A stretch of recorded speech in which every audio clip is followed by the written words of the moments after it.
Hi everybody, welcome back to The Last Honest Realtor. I am your host, David Fleming.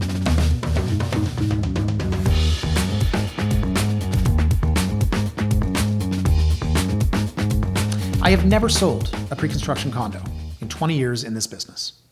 Just think about that for a moment. Because most real estate agents have. In fact, why wouldn't they? After all, the commissions are double what you would get on the resale side of things. But I have never sold a pre-construction condominium because I believe that the industry is flawed. Always has been, and probably, and unfortunately, always will be. Today, we're going to explore the perils of the pre-construction industry. I'm going to tell you what the problems are. I'm going to start from the very beginning of when I got into this business, and I am going to tell a lot of stories to explain my points in detail.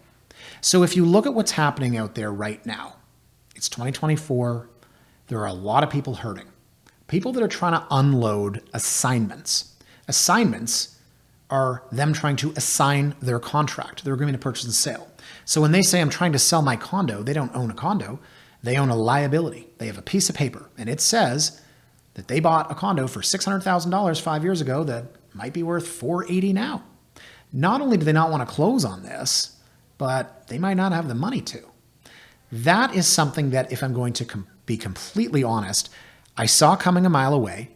I'm not trying to toot my own horn. What I'm saying is that I started writing about pre-construction condos on my blog in 2007. I have been warning people about it. I have been talking to people on the phone that call me that find my blogs, telling them to look elsewhere, but people still do it. As I'll explain, once upon a time it made sense, but there reached a point where it didn't anymore. And out there right now, we're seeing projects get canceled, projects get delayed. We're not really launching or building anything because prices are too high. And the people that bought in the last 5 years are hurting and trying to unload their units. So for those of you that aren't familiar with pre-construction condominiums, how it works, how we build in the city of Toronto, I want to first introduce to you the basic pitfalls that I want to explore today. Cancellations. You might buy into a pre-construction condo and it could be canceled. It could be canceled in a week, a month, 2 years, or 5 years. Imagine buying and 5 years from now the project's canceled. Now that could be because it was delayed so many times. There's something called an economic viability date, which we'll discuss. Developers can delay these things almost in perpetuity. Now, what about the material changes to your unit? Imagine that you walk in upon occupancy and you are so excited, except there's a pillar in the middle of the room and it wasn't there when you bought off floor plans. Or what about the terrace you were supposed to have that you don't have now? What about the direct access to the subway that was marketed to you only to find that you don't have direct access? Yeah, all that stuff's okay, by the way. I mean, it's not, but that's what happens. Now, what about the changes to the building? There was supposed to be a gym. There isn't one. It was supposed to be designed by a world-renowned architect, and it wasn't.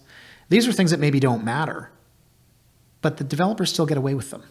Now, what about this idea of occupancy? What about the idea that when your unit is finished, despite the lobby not being finished, despite walking through a hallway that's not finished and past 6 workers, your unit's finished, and the developer gives you the keys and says, start paying me your phantom mortgage. Yeah, it's called occupancy, and it can last for up to 2 years. What about the closing costs? What about the idea of buying a condo for $400,000 and then finding out you owe $100,000 in closing costs? What about the idea of the illiquidity of the asset? Now, you can sell a share of stock by clicking a mouse. And, depending on the real estate market, yeah, you can sell a house. It's not nearly as liquid as a share of stock. But with pre-construction condos, they're extremely illiquid, especially when the market's down. Now, there are a lot more problems that I could get into, but I wanted to introduce those brief concepts before we really delve into how we got to this point, how condos are built in the city of Toronto, and then a multitude of fun stories that I'm going to share with you to illustrate all of these points. Now, for those of you that aren't aware of how condos are built in Toronto, if you saw a giant tower in Dubai, would you think that maybe some deep-pocketed investor, financier, developer built that building and then sold the units thereafter? Maybe. Maybe that's how it works in London or New York. But in Toronto, it's not built until it's sold. Now, how do you sell something that you haven't built yet? Well, that's the interesting part. And to me, that's sort of the starting point for all of the issues that we're seeing. Say you have a piece of land in downtown Toronto. Let's say it's 25 years ago. You want to build a condo. Well, that costs a lot of money and you don't want to use your own or you don't have it. So you're going to have to go to one of the big 5 banks. But the bank's not just going to give you the money to build it and then sell the units. So you go and set up a sales center and you pre-sell units that haven't been built yet. And you do a pretty good job of it because in the early 2000s, that's all you really had to do. I used to joke that you could set up a folding card table in a parking lot and you'd still sell out. So when you reach a certain threshold, say 70 to 80%, predetermined, the bank will then finance the project because they've seen there's demand. You've sold 80% of the units. You have deposits being held in trust, and you have people that want to buy and close. The bank finances the project. You go ahead and build. That is how all of the condos in the downtown core have been built. I don't know how it works in other parts of the world, but I will say that from that starting point, we introduce all of the issues in the pre-construction condominium industry over the last 20 years. So I got into the business in 2004. And at that time, I was introduced to the concept of pre-construction condominiums. Now, one of the biggest issues that I have today with pre-construction condos is with respect to price. So at the onset, I had said that the problem out there right now in 2024 is that so many people that bought 5 years ago paid tomorrow's price today. And because we're not into tomorrow yet, they have to close on something that is actually worth less than what they paid for it. But would it surprise you to know that once upon a time, you could buy a pre-construction condo for less than market value? Well, it shouldn't surprise you because that's the way it should still be, in my opinion, my humble opinion, which actually isn't that humble because I've been saying this since I started the blog in 2007. So let's go back to when I started in the business, 2005. There's a condo called The Met, short for the Metropolitan, I believe. They are selling bachelor units for $99,000. Another one of the issues that I see out there today, which is problematic on the one hand, and it's actually extremely responsible on the other, but give me some leeway here. When you could buy in 2005, you only needed 5%. Today, it's upwards of 25%. Now, that is good from the perspective of protecting our banking industry. It's good from the perspective of making sure these developers and banks aren't over leveraged. So don't get me wrong, totally understand it. But from the investment standpoint in 2005, you could walk into the Met, buy a unit for $99,000. All you had to do was put down a 5% or $5,000 deposit to hold your place in line. But the most important part, the most important thing you're going to hear from me today, because of all the issues in pre-construction, I come back to pricing, which is the biggest problem, is that when this unit at $99,000 was being pre-sold by the Met, a comparable unit across the street or kitty corner was, say, $120,000, $130,000. Yes, there was a relative discount for pre-construction. That's how I saw things when I got into the business. Now, if you just woke up today and said, how does pre-construction condominium investing work? Well, Jimmy, you pay $1,800 a square foot today, even though comparable resale is $1,300. Jimmy says, oh, okay, if that's the way it's being done, it doesn't make any sense. Because when I got into the business, it was the opposite. And so when you're buying something and taking on the risks, what risks? Well, we already said, there could be delays, there could be cancellation, there could be material changes, deficiencies. Don't even get me started on Tarion and their pre-delivery inspection. If there's any issues here, just call Tarion and they may or may not fix it in the next 7 years. What about the occupancy? What about the closing costs? What about the illiquidity? If you're buying a condo for $99,000, it's nice to know that it's actually worth $120,000, $130,000 if it was here today. But you're also waiting 4 years for it to be built. Shouldn't you be getting some sort of benefit? So guys, let me pause it right there for a couple minutes. And when we come back, I'm going to give you a few more of my experiences because believe it or not, part of my learnings in pre-construction was having bought a couple places myself.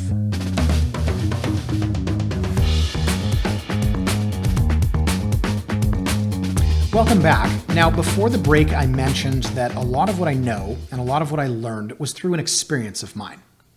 I purchased a pre-construction condo in 2006. Now, I know I said at the onset, I've never sold a pre-construction condo. Well, I haven't to a client.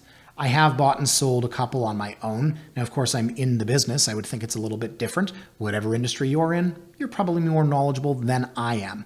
But part of the reason why I wanted to do this, in addition to thinking it was a good investment, was because I wanted the experience firsthand. And I have always felt that you learn by doing. You learn by experiencing. And a lot of times when the experiences are negative or they are tough or there are trials and tribulations, this is how you absorb that information better. So it was a project down at King and Dufferin. Pretty simple, pretty standard. I probably paid $240,000 for a 2-bed, 2-bath. But it was right off the bat, I started to notice the issues in this industry. And I think the first real red flag for me was when I got a letter in the mail saying that the developer had exercised their right to extend their economic viability date. Now, what is an economic viability date? It's just a nice way of saying that they're going to buy some more time before they figure out if they want to build this or not.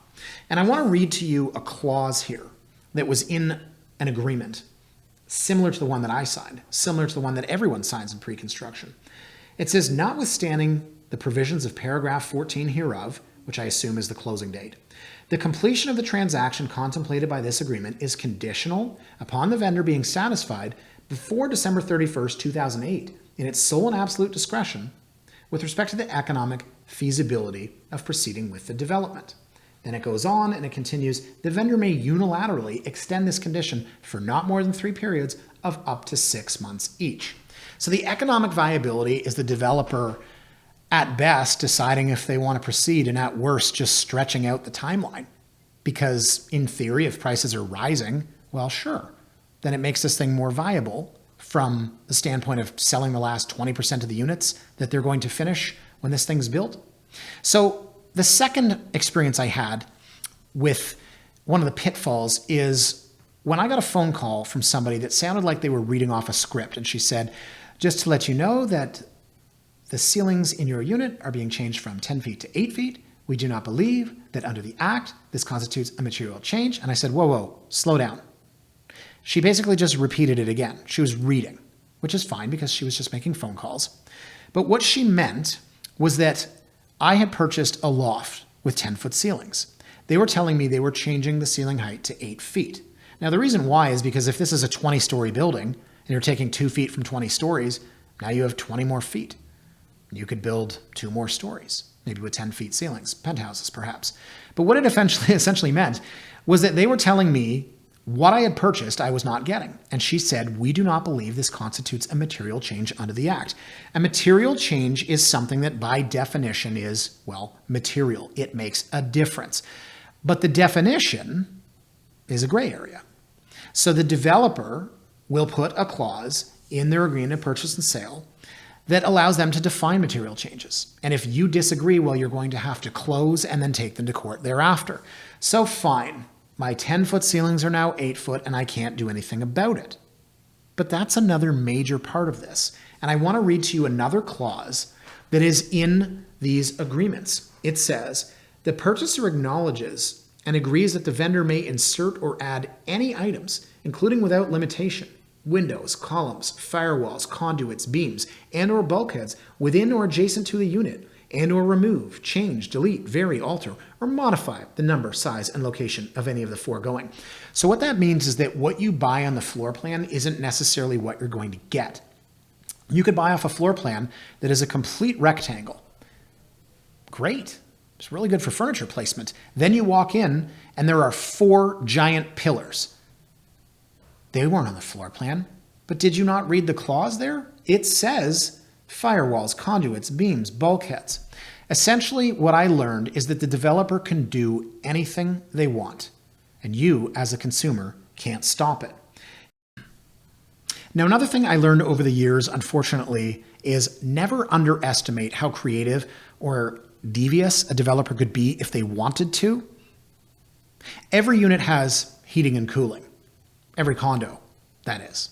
Now, you could have a heat pump. You could have an individual furnace. There's a lot of ways to heat and cool. As we know from resale homes, some of these are rented, some of these are owned. But if you're a consumer and you purchased a pre-construction condo, you probably would have expected that these would be included. You might be surprised to get occupancy of the unit and eventually go to final closing where you find that you are renting this device for $120 a month. Let's say, I don't know, we'll wildly speculate, an unscrupulous developer has a cousin or a friend that owns a company that leases these items.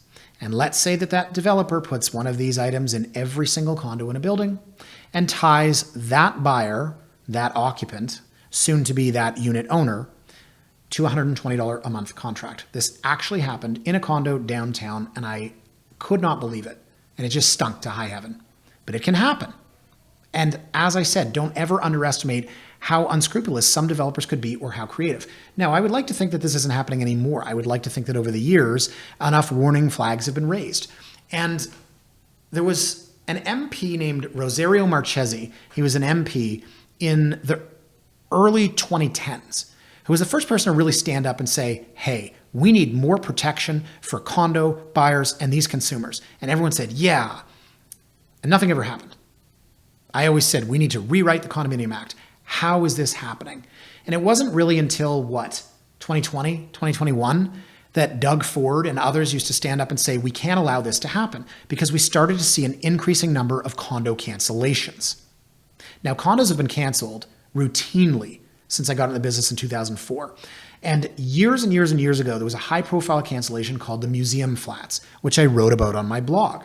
And I also told the unfortunate story about how I was working with a young couple, and they were looking to buy a home. And I was showing them houses in Leslieville, and they were probably $700,000 back then. And guess what? I just never heard back from them. And unfortunately, it happens in this business. But I found out later, through a mutual friend who had referred me, that they bought into this building. And I thought, oh my gosh, why wouldn't they have asked me? I would have told them all about the perils of pre-construction. And sure enough, this condo was canceled. But worse is that all of their friends and colleagues had bought in too. It was this big group of them. And they were in the media. And so sure enough, there was a lot of media attention on it. And these folks were saying, well, we need to know why and what happened and where it went wrong and what the developer's finances were. No, you don't get to and you don't need to because you signed an agreement of purchase and sale. And yes, it's unfair. And yes, it's unjust. And yes, it should change. But that's the way that it is. And that was the first in a long line of cancellations, starting with that Museum Flats. And again, as I said, not signing with the developer. But what I have attempted to do over the years is warn people of all of these pitfalls. The condo cancellations were out of control. And we started to see this really ramp up post-COVID. And Doug Ford paid attention to it. And they're trying to bring in consumer protections. But it's almost like too little too late. Because for the longest time, condo developers could cancel anything for any reason. And one of my favorite, because it is such an awful story, was King's Club, where they being Urban Corp, who I won't even get into, they eventually went bankrupt. So, I guess all things are just. But Urban Corp pre-sold this, and they had it almost completely built, and then they canceled it. And they gave everyone their deposit back with like 1% interest. And I wrote about it on my blog, and I said, this is an interesting turn of events because if they wanted to borrow money to build this, they would be paying 8 to 12% in construction loans. Instead, they just pre-sold imaginary units, took people's money, and then paid it back to them down the line with 1% interest. And then I don't know what happened. They probably sold it to a REIT. Maybe it turned into a rental. But imagine pre-selling condos, building the building until it's 90% finished, and then canceling it. And I'm using air quotes for those that can't see, but you canceled it. You didn't cancel it. It was built. You just exercised your right in the agreement of purchase and sale under whatever legislation applies to cancel the project and screw all these people out of their money and, of course, the gains, the appreciation that they expected.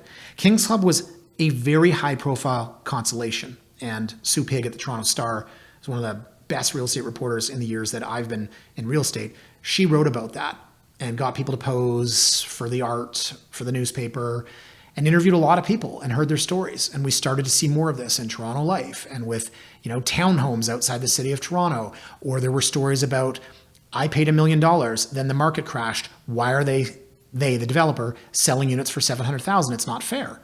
And I would go and opine and say, hang on a second, I don't like it. But you signed the agreement of purchase and sale. So I've always preached fiscal responsibility, financial responsibility, If you're going to do something, take the blame if it goes wrong. And while I do not like the way that things are and have been, I dislike even more when people stand up and say it's not fair because you signed the agreement of purchase and sale. So you look at the things we discussed today, cancellations, whether it's King's Club or whether it's the museum flats or any of these other projects. We've looked at the material changes in a unit. Think about taking occupancy of your condo and there's 4 giant pillars, or there's an HVAC unit. There's a 12-foot wall where you thought I'd put my couch, and then they put the HVAC unit right there. They can change the finishes. They can change the layouts. In fact, one more clause I'm going to read you here, guys. Such calculations and measurements are approximate only. The net living area of the unit will differ from the floor area of the unit determined in accordance with the aforesaid bulletin, referring to a piece of legislation. There is no representation or warranty as to the size of the unit, that the purchase price is not based on the floor area of the unit, and that the purchaser shall not be entitled to an adjustment for the same in the event that the actual floor area of the unit constructed differs from that of the promotional material provided by the vendor's agents. Yeah, I know. So we've got the occupancy fees, the amount of time it takes to get registered. I talked about the illiquidity briefly. One thing I didn't touch on was closing costs. And we went through a phase where the closing costs were absolutely astronomical. And I want to read you yet one more clause. This is from an agreement of purchase and sale from 15 years ago. Referring to what the purchaser may be liable for. Any levy, charge, payment, contribution, fee, or assessment, including without limitation, any park levies, development charges, education development charges, cash in lieu of parkland dedication payments, public art contributions and or impost charges required, assessed, charged, or imposed by the municipality, a regional municipality, a transit authority, a public or separate school board, or any other authority having jurisdiction under the Development Charges Act, the Education Act, the Planning Act, and any other existing new legislation, bylaw, and or policy of a similar nature assessed or attributable to the unit. You would sign the agreement of purchase and sale. You didn't read any of this, and your lawyer may or may not have. They may have told you exactly what you could expect. But so many people were buying pre-construction condos without a care in the world because a friend of a friend made a ton of money, and that's how this whole thing started. So I could talk, believe it or not, for another hour on this. I think the points have been made. I think that when you start with the pricing, and that is and always has been the biggest issue for me, when we began, pre-construction condos had a relative discount compared to resale. And when that discount disappeared, there was no reason to take on all of the risks associated with pre-construction condos. You also used to be able to buy with a 5% down payment, and that made perfect sense. And then it was 10% and 15%, and now it's 20%. And again, this is a very good thing to protect the integrity of the banks, whether it's the CMHC, any financial institution, the developers themselves. But I'm just saying, in 2005, you could go in and buy with a 5% down payment, and that was it. And now it's 20%. These incentives have disappeared. And as developers started to sell easier, they would take away any and all incentives. And they started to cut corners or see what they could get away with. Not all developers, but there's just too many cancellations. There were too many delays, too many developers talking about economic viability, whether or not it was viable or not. There were too many material changes within the unit, and there were way too many examples of developers changing things willy-nilly. There was a rooftop pool in the brochure. Oh, we didn't put a pool in. There might as well have been a helipad on the roof when you consider the fact that Emerald City Condos was supposed to have direct access to the subway, and they didn't do it. I know I already mentioned that, but it bears mentioning again. The occupancy phase to me is something that's absolutely ridiculous. Absolutely crazy town. Why would anybody buy this? Why would anyone consider this an investment? The phantom mortgage, the time between occupancy and registration. The closing costs are absurd. The illiquidity is wild. Developers, they'll let you assign the agreement of purchase and sale, but there's an assignment fee as well. I don't trust Tarion to protect consumers, sorry to say. When you do your pre-delivery inspection with the guy that works for the developer, it's a bit of a conflict of interest. I certainly don't trust the folks that are working the sales center on behalf of the developer, but it's a fair point to say you don't trust me because I'm a real estate agent too, right? The delays, the deficiencies, the cancellations, the material changes. the occupancy, the closing costs, the illiquidity. There are so many reasons why not to do this. So why do people? It's not a get-rich-quick scheme, but it's a great way to make a lot of money and fast. That was a joke, in case it wasn't obvious. When I started in this business, it made sense. A few years later, it started to make less sense. And for the longest time, it has made no sense. And we are seeing right now, over the last few years with all the cancellations, specifically today with people that are trapped and trying to walk away from their 20% deposits, that this had a shelf life. And I don't blame developers necessarily because, absolute power corrupts. And the city of Toronto has gotten rich off of real estate development, as has the province of Ontario, as has the country of Canada. And developers have effectively run the city of Toronto for the last 20 years. They've been able to do all of this and more. So folks, if you've made it this far, you might be asking, what's the takeaway here? David, are you saying don't ever buy pre-construction? To be honest, probably. But I also want you to know how we got to this point, because like all things that are bad once they were good, or vice versa, once upon a time this made sense. It doesn't anymore. I have had clients on the resale side that have said to me, oh, I bought this in pre-construction and I made money, but very, very few. They're the best at it. They read floor plans like Braille. And I've had a few of these clients over the years and they're great at it. But the masses is what I'm talking about. You walk into a sales center today, completely uneducated, no real estate agent, you're going to get screwed. That is my firm belief. And that's what I've been saying for years. So folks, thank you for listening to this. I know it is a lot to digest. I have tried to provide stories and experiences as empirical evidence to back up my points, but I think the message is clear. There is risk, there is reward. Now, what does that say for the future of the city?